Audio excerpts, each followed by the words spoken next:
I was invited to assist a number of organizations to explore what it would take, what kind of model might help families think about the aging demographic as their sons and daughters age, and what do families need in order to get a plan in place. And so that was the foundation. It was called the Support Aging Families Project. It was the foundation of what is now called Families for a Secure Future. 3 years into that project, in 2003, we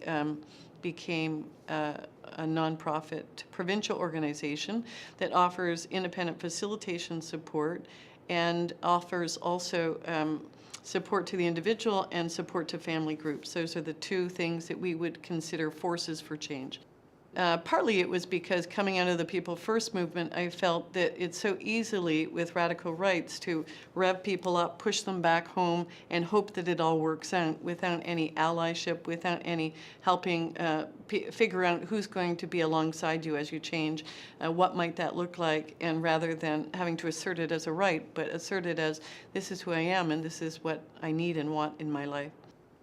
So we started in 2003 and began forming in parts of the province family groups, and also, to be part of a family group means that your son or daughter will be getting facilitation support, which means for us it means taking a look at the horizon, whatever that transition might be, whatever the next step might be, to actually help people imagine into what's really going to work and what's not, and then in a constant sort of going back to the question, how's it going? We would consider our role as independent facilitator is to build trust over time, and the kind of relationship that is abiding in that we understand we're working at all times to figure out how is it that you communicate best, how is it we can create places and spaces for you to learn how to practice decision making, and in a more and more progressive, more and more say-so in your life about things that matter. And similarly, the family having a chance to be exposed to whatever it is they want to learn, but with other families, so they can be co-inspired, so that they can understand not just to navigate the system, but to also think better, think differently about things. And so we consider a big part of our role is to broaden people's social networks, one, to make those that broadening be a place and a space for support decision making.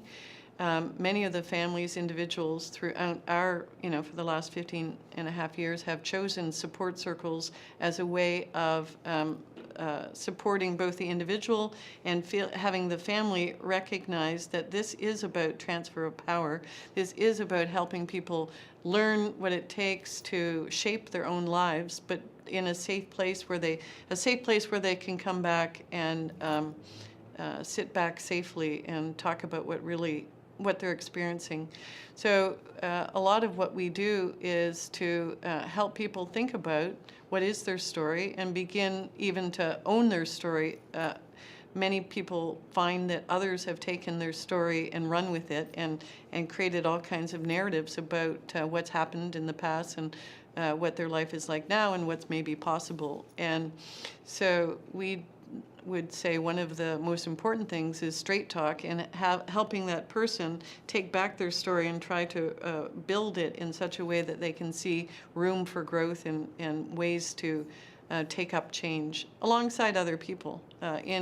with allyship and together with others. That's what we've learned over the years, that my change